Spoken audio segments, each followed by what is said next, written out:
We've got a great show lined up for you here on Retiring Well, talking about how to analyze your retirement. There's so many different facets.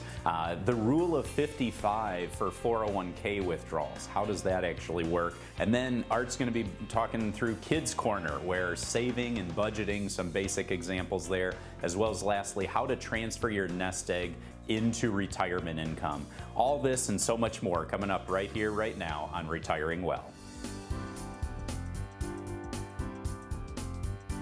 Retiring Well, brought to you by Centennial Wealth Advisory, financial advisors specializing in retirement planning and serving all of Northern Michigan. Retiring Well, helping you plan for a successful and comfortable retirement.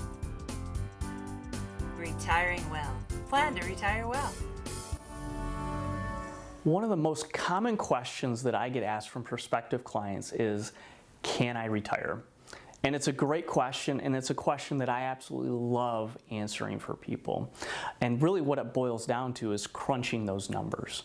Okay, I need to have your income, your expenses, how much you've saved for retirement. And I go through and I crunch all those numbers, and then I can say, yes, you can. You've worked hard enough, you've saved enough, and you can retire. But when we're looking at retirement, it's more than just those investments and income planning and so forth. We're looking at basically a 1,000-piece puzzle, okay, in retirement. There's so many different pieces of that puzzle that we need to work all together to make sure that you're living the life you want to live in retirement. And so me crunching the numbers on my own and then just telling you, yes, it works, yeah, that's okay, but I want to see a visual, and most of my clients, they want to see that visual as well. So one of the tools in our toolbox here at Centennial Wealth is a program called Retirement Analyzer, and it really helps us put that puzzle together so that you can see all these pieces coming together and see that visual in retirement. So let's go through a scenario here just to show you how this really does help you see retirement 10, 15, 20 years down the road. So here we have John and Jane Smith. Okay, let's say that they're both age 62, they're retired now and on Social Security. So one of the big things that I need to get is, okay, income, expenses, and assets, right? So let's say that John, his Social Security is $1,800 a month. Jane, she was a stay-at-home mom, and she didn't earn a lot until later in life, so her Social Security is only $1,000 a month. And then the Smiths, hey, they're lucky enough that they have a pension, where most people don't nowadays. And so let's say that that pension is $1,200 a month. So their guaranteed contractual lifetime income is $4,000 a month. That's awesome, right? All right, well, next up, what about the expenses, okay? And if you haven't sat down and really crunched the numbers on your budget and determined what your expenses are and you're approaching retirement, please, that should be the first thing that you do, okay? Add up everything, all your debt, any kind of utilities, food, and don't forget fun, okay? Retirement, you want to have fun as well. So for the Smiths, let's say that their expenses are $5,000 a month after taxes, okay? And then what do you have saved for retirement? You've been working 30, 40 years. What does that nest egg look like? Well, for the Smiths, let's say that they have $500,000 saved for retirement. Okay, I'm just going to put it under John's name, and it's all pre-tax. Obviously, this program can go through all the different tax bucket accounts and so forth. We'll just keep it simple and do pre-tax. So $500K saved. Well, what is this going to do in retirement? How is it going to grow? And so I like to be more on the conservative side and just say, let's grow it at 4.5%. And you're probably thinking, Nick, come on, we can do better than that, right? Well, maybe, right? I mean, right now in today's world, you can get a CD paying north of 5 at the bank, right? But you're not going to have every year be positive, right?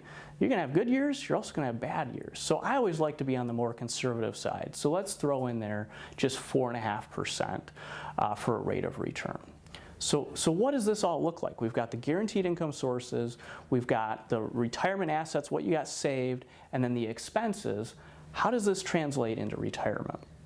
Well, here on this screen, you can see we got all the numbers and we're putting them to the road now, okay? And based on all the guaranteed income sources, your expenses and so forth, they have a shortfall of just north of $1,000 a month, okay? So where are we gonna get that from? Well, the $500,000 that you have saved for retirement.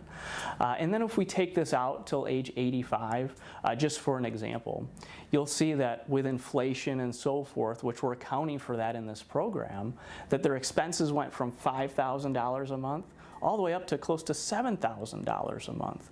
But what's really interesting, you'll see on the far right there, their total retirement balance is now more than what they started with. And you're probably thinking, well, that's crazy. They're pulling money and yet their portfolio is still growing. Well, it's because their withdrawal rate is only at 2.72%. And if we're showing it's growing at 4.5%, that means that their money is going to keep growing until inflation eventually catches up to them. So in this scenario, yeah, it works. The Smiths, they can retire. Obviously, there's lots of different variables that go into this and lots more pieces of the puzzle for retirement. But this is just one great way that we can help you visualize and see what retirement by the numbers might look like for you over the next 10, 15, 20 years down the road. So if you want to see that, please don't hesitate. Give us a call on the number on the screen. We'd be happy to go over that with you.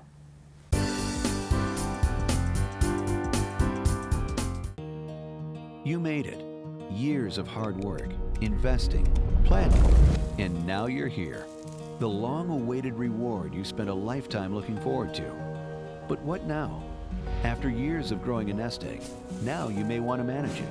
Use it to fund your dreams. Make it last as long as you need it. And leave some for those you love. So what do? Wall Street continues to be uncertain, and some conservative options have dropped through the floor.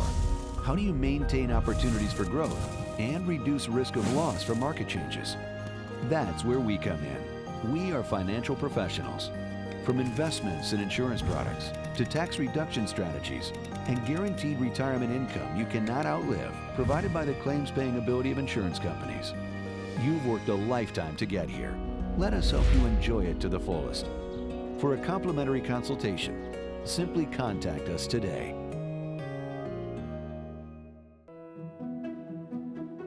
As you are planning for retirement, where's your journey taking you? Do you know where you are going? How are you going to get there? And what's the best route to take? Do you have a personal retirement roadmap? At Centennial Wealth Advisory, we specialize in retirement planning, and we have designed a complimentary retirement roadmap video series that can be customized based on your personal circumstance and preferences. There is no cost and no obligation. Simply go to cen-wealth.com/roadmap and provide us with some basic information that will guide you to your on-demand, customized retirement roadmap video. Planning is the first step to succeeding. Plan to retire well.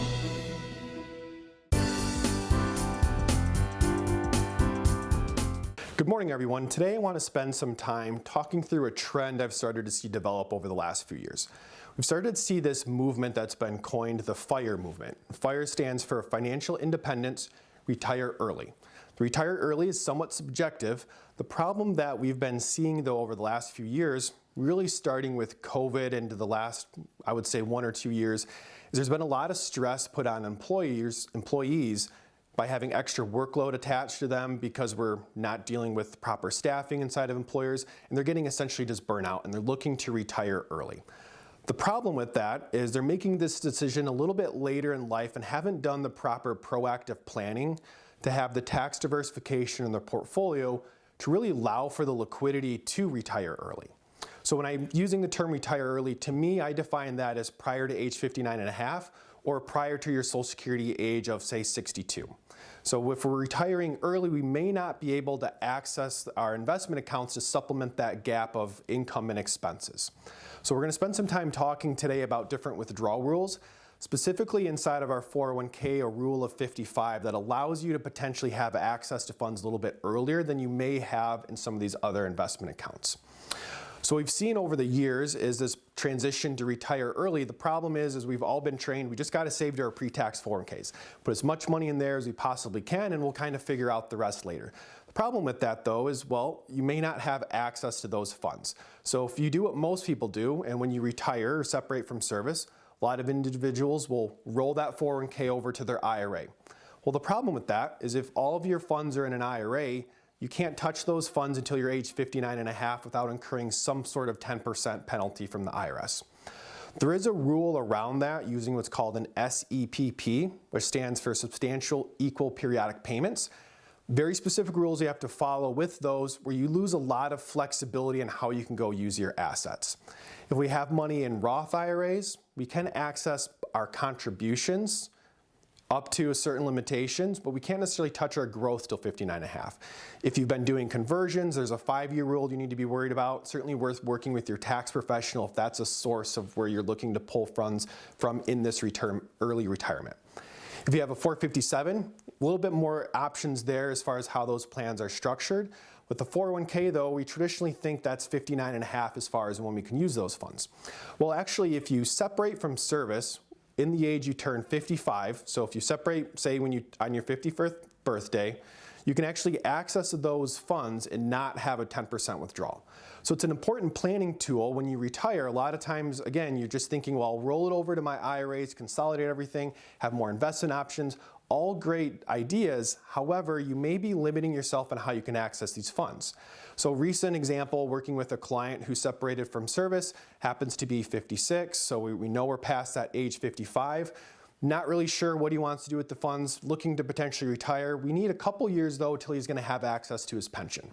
So as they're looking at building out his investment portfolio, we want to make sure we leave funds back in that 401k plan to make sure he has liquidity to supplement the next couple years of retirement expenses if he needs them. So it's a really important tool to allow us to have that liquidity to make sure that there's no surprises. Now, you're not forced to retire, so you can go back to work. But an important piece to this is it has to be your most recent 401k plan that you're using. So it can't be a 401k plan from, say, 20, 30 years ago. It has to be the 401k plan that you just retired from that this rule applies. To me, this is really a plan B.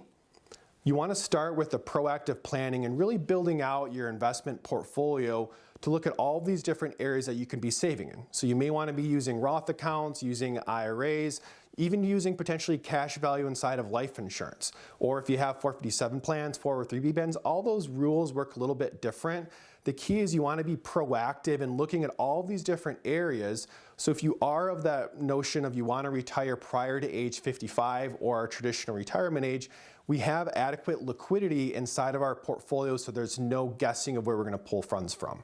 We also want to think through from a health insurance standpoint. If everything you're pulling out is coming from your 401k balance and you're looking at going on the marketplace for health insurance, well, you may be limiting your subsidies for your premiums because you're adding more income to your return. So again, this is a good rule to know that's available to you if you're put in a situation where you have to retire, but certainly if you're in that 5-10 years to retirement or sooner, definitely worth spending some time discussing the different available plans out there to make sure you're giving yourself liquidity and also controlling some of your health expenses down the road.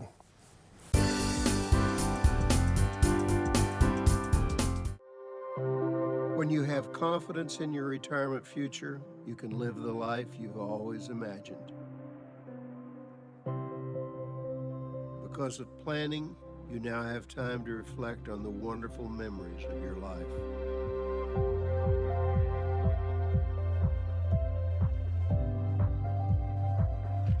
You and your spouse finally have the luxury of leisure time together.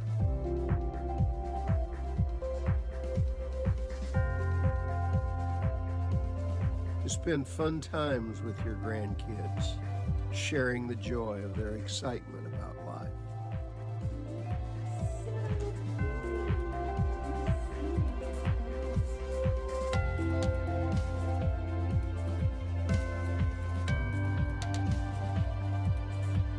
Smiling at the thought of quality time with your children and of picking up the check.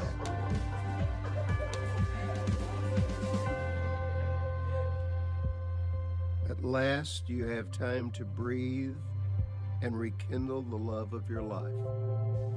Why? Because you imagined what could be. You planned for retirement. So today, you own your future.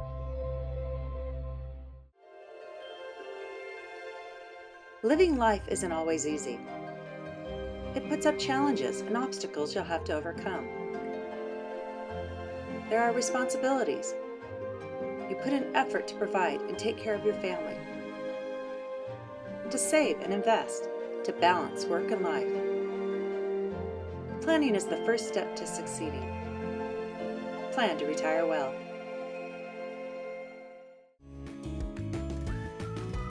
If you like watching Retiring Well, make sure to go to youtube.com/retiringwell and click the subscribe button to never miss any of our TV shows and other informative videos.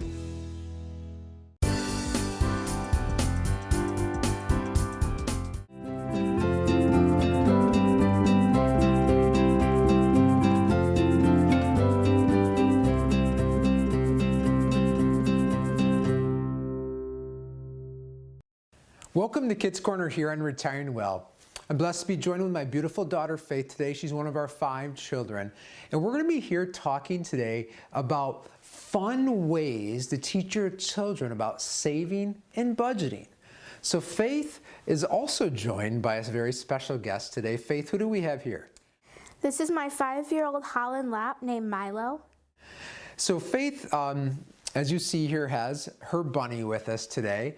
And this is Faith's bunny that she's had for a short time. Some friends of ours, family friends of ours, their children were grown and left the home, and this bunny was kind of left behind, if you will, as the children went off and spread their wings, and they offered it up to that. And, we thought, my wife Michelle and I thought it would be a fun way for Faith to kind of continue her financial education and also teach about responsibility of pet owning. So Faith, what are some of the things that on a day-to-day basis that you have to buy and provide for Milo? Milo needs food and bedding for his cage and clean water and cuddles. Cuddles. Good job. So one thing with a pet, whether it's a bunny or a kitten or a puppy or if even a goldfish for that matter, there's certain needs they're going to have just like us as humans, right? And so with Faith here, she's responsible for earning. We've set up already established ways for her to earn money through us, whether that's chores and activities, helping around the house, stuff like that. And then Faith has a budget for the bunny. She understands that when we go to her favorite stores, the pet stores are locally here, and shopping, that things cost money. Just recently, when looking at foods and treats, right, stuff like that, that she understands that there's different costs associated with that. So we're getting kind of a double benefit when we're doing this. One, understanding the value of a dollar and what stuff costs, and two, that to take care of something, some of these are repeating costs, right? So Faith, what are some of the things that you and Milo like to do or enjoy to do together? Sometimes I sleep with him, and I like to clean his cage and give him baths. And as you see, apparently we like to dress him up. Yes, he likes to wear clothes. Right. So it's been a fun experience for Faith to have the bunny. Not only, again, from the enjoyment factor for her to have this pet that she's grown and loved to and they've adapted together, but again, I can't speak highly enough of how well this has gone for her to learn and continue to her education about finances. She talks about the responsibilities of the pet there with the different things that she has to do to care for it and love it, show it compassion and all that sort of stuff. But again, having kind of a written out budget, and when we go to the stores, understanding that cost. Having Faith have to dip into her piggy bank or savings that she has in money to buy these various things really starts to teach the value of what this money is. And also, again, having her decide on some things. Faith, I took you to the pet store recently, and there was an item there I remember that you were like, I don't think he needs it that bad, right? I forgot exactly what it was, but I remember you saying, no, for that price, I don't think he needs it. And so we start to realize that. As adults, we deal with that, right? That's a little pricey. I don't think I need that right now. And so she's getting to experience that at a young age to learn about that value of that. And understanding, too, the fact that if something costs X number of dollars, she has to do X amount of work to earn that money. So again, the concept of having a pet to be able to learn about savings. Again, I say this often in our Kids Corner segments. Experiences last longer with children. They create memories, and physically and actively acting these out go much further than just telling somebody or showing it on maybe a textbook or something like that. Having them live these experiences so they can help develop memories goes a long way.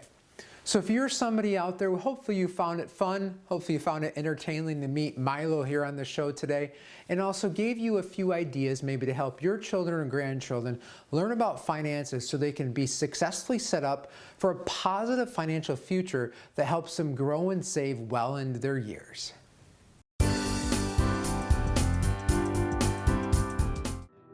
Your grandchildren are precious to you.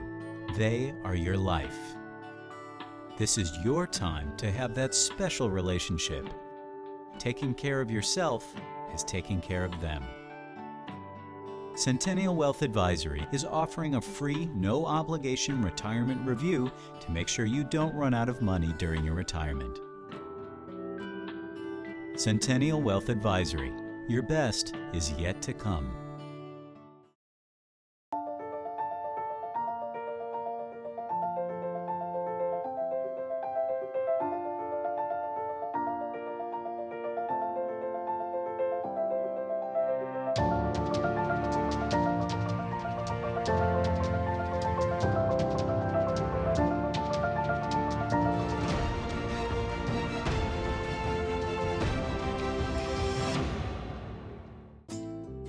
Make the most of Social Security. Although Social Security isn't designed to cover all of your income needs, it's an important part of the retirement puzzle. Download our free booklet on the Social Security decisions at cen-wealth.com and learn how to optimize Social Security for your situation, why timing is so important when it comes to your benefits, ways to supplement your Social Security, and more. There is no cost and no obligation. Simply go to cen-wealth.com, scroll down, and click the download link to get your free booklet on the Social Security decisions.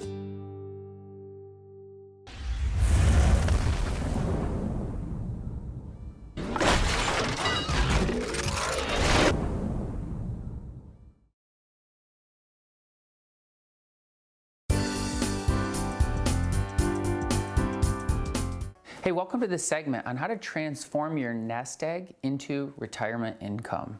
You spend a lifetime working, preparing, strategizing to get to that next season of life called retirement. And what we're going to do today is we're going to figure out how we can best strategize that transition. What should we be looking for? I mean, we are filled with a world of economic uncertainties and rapidly changing financial landscapes, and so it can be very worrisome. So what we want to do is make a list, and then let's start figuring it out. First thing, let's establish clear financial goals. Here's my suggestion. Start with ideal. Start with the ideal retirement that you've been dreaming of, and then you work to make it real. You figure out, how do I start with ideal and then make it real?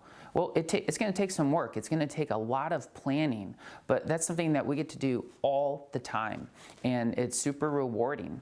So paint that picture. Go out to the front porch. Just be sitting in your rocking chair. Just figure out, what does the best ideal retirement look like, and let's start getting some clarity on what those financial goals might be in order to make that ideal real.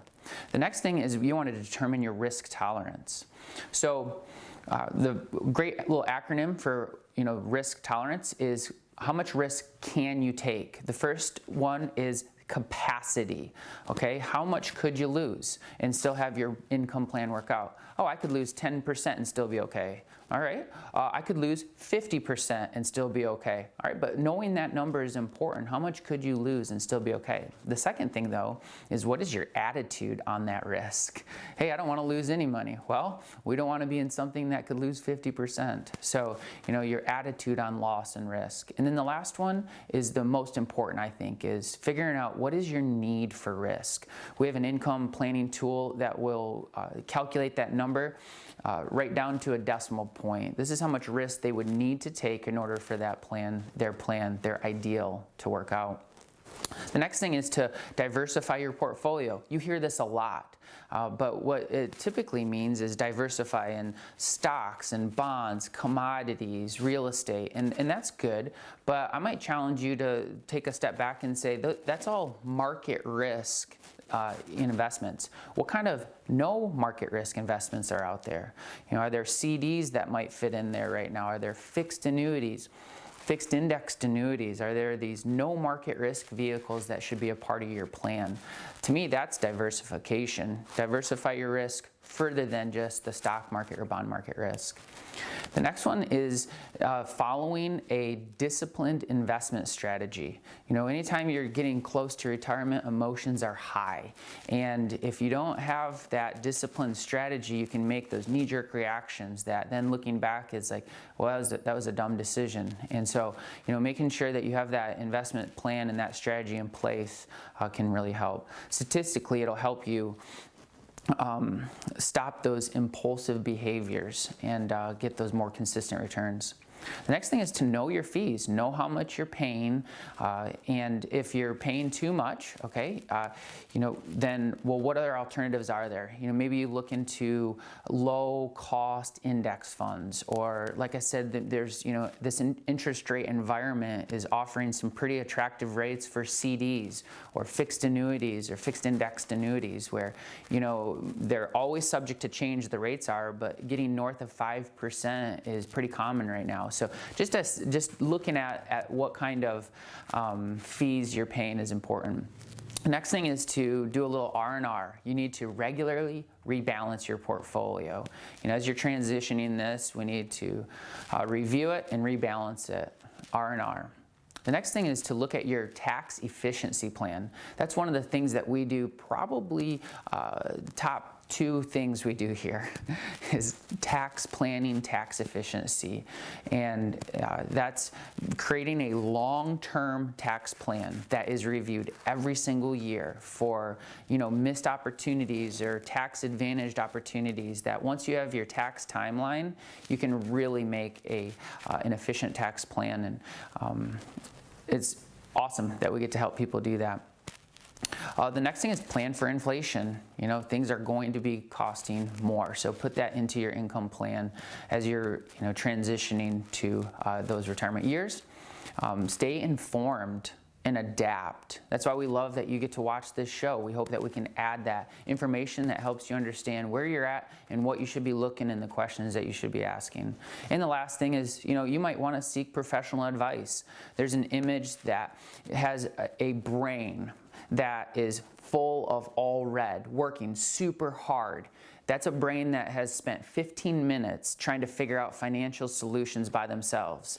And right next to it is a brain that's only red in one area, the auditory part. And the rest is not red because that's a brain that's not working hard other than to listen to that professional advice. So if you're sitting there and you would like a free, no obligation consultation, feel free to give us a shout. Have a great day.